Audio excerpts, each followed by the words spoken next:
গোলাঘাট জিলালৈ গৌৰৱ কঢ়িয়াই আনিলে কুসুম বৰাই। গোলাঘাট নগৰৰ ৪ নং ৱাৰ্ডৰ বাসিন্দা কুসুম বৰাই দৌৰ খেলত ৰাষ্ট্ৰীয় পৰ্যায়ত খেলি গোলাঘাট জিলাৰ লগতে অসমলৈ সুনাম অৰ্জন কৰি আনিবলৈ সক্ষম হৈছে। দুৰ্ভাগ্যজনক কথা, জৰাজীৰ্ণ ঘৰত বসবাস কৰা কুসুম বৰাক গোলাঘাট জিলাৰ দুজনকৈ মন্ত্ৰী থকাৰ পাছতো সহায় সহযোগিতা কৰিবলৈ আগবাঢ়ি অহা নাই। অহা ৪ মাৰ্চৰ পৰা ৯ মাৰ্চলৈ বাংগালোৰত অনুষ্ঠিত হ'বলগীয়া ৰাষ্ট্ৰীয় পৰ্যায়ৰ খেলত অংশগ্ৰহণ কৰিব কুসুমে, যাৰ বাবে খেলুৱৈগৰাকীৰ কাষত থিয় দি এই খেলখনলৈ যাবলৈ আৰ্থিক সাহায্য আগবঢ়ায় লাচিত সেনা অসম থলগিৰি যুটীয়া সম্পাদক দীপেন গগৈ লগতে অসমীয়া যুৱ মঞ্চৰ কেন্দ্ৰীয় কাৰ্যকৰী সভাপতি ইমতিয়াজ আহমেদে। লাচিত সেনা অসম থলগিৰিৰ লগতে অসমীয়া যুৱ মঞ্চৰ গোলাঘাট জিলা সমিতিয়ে গোলাঘাট জিলাৰ দুজনকৈ মন্ত্ৰী অজন্তা নেওগ আৰু অতুল বৰাক খেলুৱৈগৰাকীক সহায় আগবঢ়াবলৈ আহ্বান জনায়।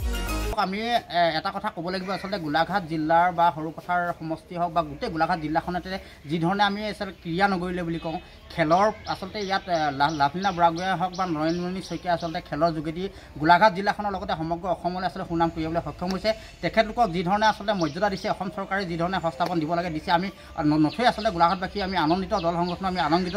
কিন্তু এটা কথা আমি ক'ব লাগিব, কাৰণ কেলৈ গোলাঘাট জিলাত এগৰাকী দৌৰবিদ কুসুম বৰা ২০০৪ চনৰ পৰা আচলতে খেলৰ জগতৰ যোগেদি অসম গোলাঘাট জিলাৰ অসমৰ লগতে ভাৰতবৰ্ষৰ বিভিন্ন ঠাইত খেলি অহাৰ লগতে ভাৰতবৰ্ষৰ বাহিৰতো মালয়েছিয়া পৰ্যন্ত খেলি অহাৰ পাছতো এই গোলাঘাট জিলাৰ এই কুসুম বৰা খেলুৱৈগৰাকীক কিন্তু অসম চৰকাৰখনে যিধৰণে মৰ্যাদা দিব লাগিছিলে বা অসম চৰকাৰখনে যিধৰণে সহায় কৰিব লাগিছিলে, গোলাঘাট জিলাৰ দুজনকৈ মন্ত্ৰীয়ে অজন্তা নেওগ ডাঙৰীয়া আনি অতুল বৰা ডাঙৰীয়াৰ লগতে দুজনকৈ বিধায়ক বিশ্বজিৎ ফুকন ডাঙৰীয়াৰ লগতে খুমটাই বিধায়ক মৃণাল শইকীয়া ডাঙৰীয়াও আচলতে যিধৰণে ইয়াত উপস্থিত হৈ খেলুৱৈগৰাকীক সহযোগিতা আগবঢ়াব লাগিছিলে, কিন্তু আজিৰ দিনটো পৰ্যন্ত কিন্তু খেলুৱৈগৰাকীক সহযোগিতা আগবঢ়োৱা কিন্তু দেখা পোৱা নগ'ল। আজি আপোনালোকে ইতিমধ্যে দেখা পাইছে যে এই PW কোৱাৰ্টাৰত আচলতে অতি জৰাজীৰ্ণ এটা ঘৰত, যিহেতু তেখেতৰ হাজবেণ্ড নাই, কিন্তু এই PW কোৱাৰ্টাৰটোতে আশ্ৰয় লৈ পেলাই আচলতে অতি জৰাজীৰ্ণ গৃহত আচলতে বসবাস কৰি আছে।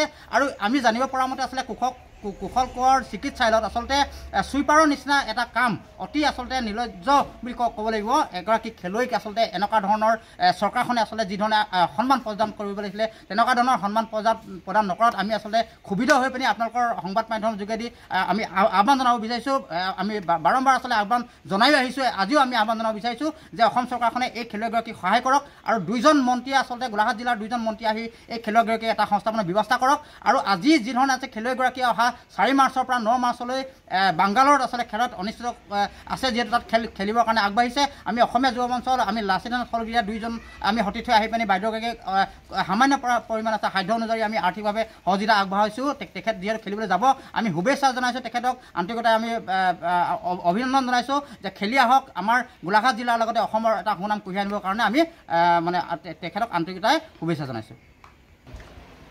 আজি আমি অসমীয়া যুৱ মঞ্চ লাচিত সেনা থলগিৰি কেন্দ্ৰীয় সমিতি আমি 2জন বিষয়ববীয়াই গোলাঘাট নগৰৰ ৪ নং ৱাৰ্ডত আমাৰ এগৰাকী জ্যেষ্ঠ খেলুৱৈ কুসুম বৰা বাইদেউৰ যি দুৰৱস্থা, তেখেতে এতিয়া বাহিৰত আকৌ খেলিবলৈ যাবলৈ ওলাইছে। এই সংক্ৰান্তত আজি আমি আহি 2টা জাতীয় সংগঠনে তেখেতৰ কিছু বুজ ল'লোঁ। ইয়াত আহি যিটো দেখা পাইছোঁ, বাইদেউ এগৰাকী ভাৰতবৰ্ষ নহয় তথা আন্তঃৰাষ্ট্ৰীয় খেল খেলি পেলাই ভাৰতবৰ্ষ তথা অসমৰ আৰু গোলাঘাট জিলালৈ গৌৰৱ কৰি অনা এগৰাকী আজি যিটো জৰাজীৰ্ণতা, গড়কাপ্তানি বিভাগৰ এটা জৰাজীৰ্ণতা বাসগৃহত তেওঁ থাকি পেলাই তেওঁ জীৱন সংগ্ৰাম কৰিবলগীয়া হৈছে। এইটো আচলতে খুব এটা দুখৰ বিষয়। বিভিন্ন সময়ত অসমৰ অন্যান্য খেলুৱৈসকলে তেওঁলোকে অসমলৈ সুনাম কঢ়িয়াই অনাৰ ক্ষেত্ৰত অসম চৰকাৰে যিধৰণে পদক্ষেপ লৈছে, তাতোতকৈ বহু আগৰ পৰা এখেতে খেল খেলি এই কুসুম বৰুৱানী বাইদেউ অসমৰ লগতে ভাৰতবৰ্ষলৈ গৌৰৱ কৰি অনাৰ পাছতো আজি তেখেত দৰিদ্ৰ হোৱা কাৰণেই অসম চৰকাৰৰ দৃষ্টিভংগীত নহাত এইটো এটা আচলতে খুব দুখ লগা এটা বিষয়। বিগত যোৱা বছৰ কেইবাটাও জাতীয় সংগঠনে এই গড়কাপ্তানি বিভাগৰ এই বাসগৃহটোৰ পৰা উচ্ছেদ কৰিবলৈ খোজোতেই তেওঁলোকে আহি যি মাত মতাত তেওঁ আজি ইয়াত আছে। তেখেতে শ্বহীদ কুশল কোঁৱৰ অসামৰিক চিকিৎসালয়ত একেবাৰে কম পইচাত তেওঁ জীৱন নিৰ্বাহ কৰি আহিছে। তেওঁৰ হাজবেণ্ড নাই, এগৰাকী ছোৱালী আছে, ছোৱালীজনীও ইতিমধ্যে বিয়া হৈছে, তেওঁ চলিবলৈ দিগদাৰ, কিন্তু তেওঁ খেলৰ প্ৰতি ইমানেই আগ্ৰহ যে তেওঁ অহা কিছুদিনৰ ভিতৰত তেওঁ ৪ মাৰ্চত তেওঁ বাহিৰলৈ খেলিবলৈ যাব, কিন্তু তেওঁ যাব পৰা অৱস্থাৰ আৰ্থিকতাটো নাই। গতিকে অসম চৰকাৰৰ মাননীয় মুখ্যমন্ত্ৰী মহোদয়, আমাৰ গোলাঘাট জিলাৰ মন্ত্ৰী মহোদয়া অজন্তা বাইদেউ, আমাৰ কৃষিমন্ত্ৰী গোলাঘাটৰে অতুল বৰা দেৱ বা আমাৰ সৰুপথাৰ সমষ্টিৰ বিধায়ক বিশ্বজিৎ ফুকন ডাঙৰীয়া, খমটাই সমষ্টিৰ বিধায়ক মৃণাল শইকীয়া দেৱলৈ মোৰ আহ্বান অসমীয়া যুৱ মঞ্চৰ তৰফৰ পৰা, যিহেতু তেখেত এগৰাকী আমাৰ গোলাঘাটৰ সন্তান, তেওঁ বিভিন্ন সময়ত খেল জগতৰ লগত জড়িত হৈ ভাৰতবৰ্ষ তথা অসমলৈ সুনাম কঢ়িয়াই আনিছে, গোলাঘাট জিলালৈ সুনাম কঢ়িয়াই আনিছে।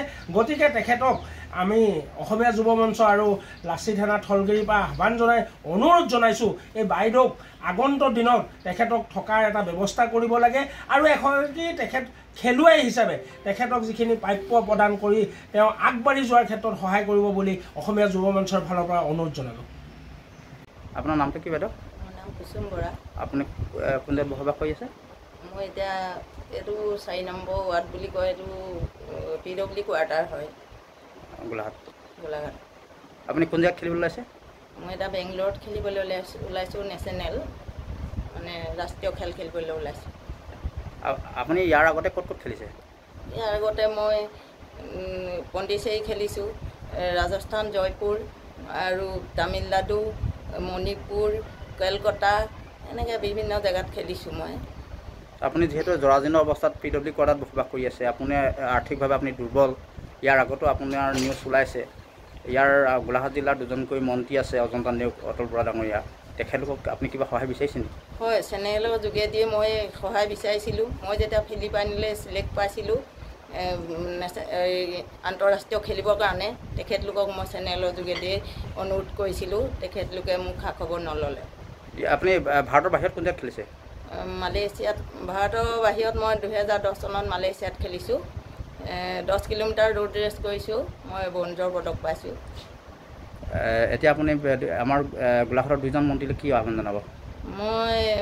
এতিয়াও মই অজন্তা বাইদেউ ডাঙৰীয়ানী বাইদেউলৈ আৰু মই অতুল বৰা দেৱ ডাঙৰীয়ালৈ মই এতিয়াও অনুৰোধ কৰিছোঁ, তেওঁবিলাকে মোক এবাৰ চাওক, মই যে কিমান এগৰাকী দুৰ্ভগীয়া মানুহ, মই কি দুখত জীৱন কটাই আছোঁ, তেওঁবিলাকে এতিয়াও মোক দয়া কৰক, এবাৰ মোক খবৰ লওক বুলি তেওঁবিলাকলৈ মই আহ্বান জনাইছোঁ। মোক কিবা সহায় সুবিধা কৰি দিয়ক, আৰু থকাও সংস্থাপন নাই, গতিকে থাকিবলৈও কিবা সংস্থাপন এটা দিয়ক তেওঁলোকে, আৰু কোনে দিব? আমাৰ তেখেতলোক দুজনহে আছে আমাৰ গোলাঘাটৰ, সেয়ে মই তেখেতলোকলৈ অনুৰোধ জনাইছোঁ। আৰু বিশেষকৈ মই চৰকাৰী হস্পিটেলত কাম কৰোঁ, কুশলকৈ অসামৰিক চিকিৎসালয়ত মাত্ৰ 3,600 টকাত মই কাম কৰিছোঁ। মই আজিকালি 100 টকাত কোনো কামেই নাহে, গতিকে মই খুজি মাগি খোৱাৰ দৰেহে খাই আছোঁ। মোৰ দৰমহাকেইটা অজন্তা বাইদেৱে যদি মোক বঢ়াই দিয়ে, তেতিয়াও মই অকণমান উপকৃত হ'ম। কোনোবা এফালৰ পৰা নহ'লে কোনোবা এফালৰ পৰা মোক তেখেতে সহায় কৰক। মই তেখেতক হাতযোৰ কৰি মই চেনেলৰ যোগেদি তেখেতক মই প্ৰণাম জনাই কৈছোঁ, এবাৰ দয়া কৰক আৰু মোক, মই বৰ দুৰ্ভগীয়া, মই বিধৱা, মোৰ কোনোৱেই নাই, মানে মোক সহায় কৰক তেওঁ। News desk, Sarupathar plus.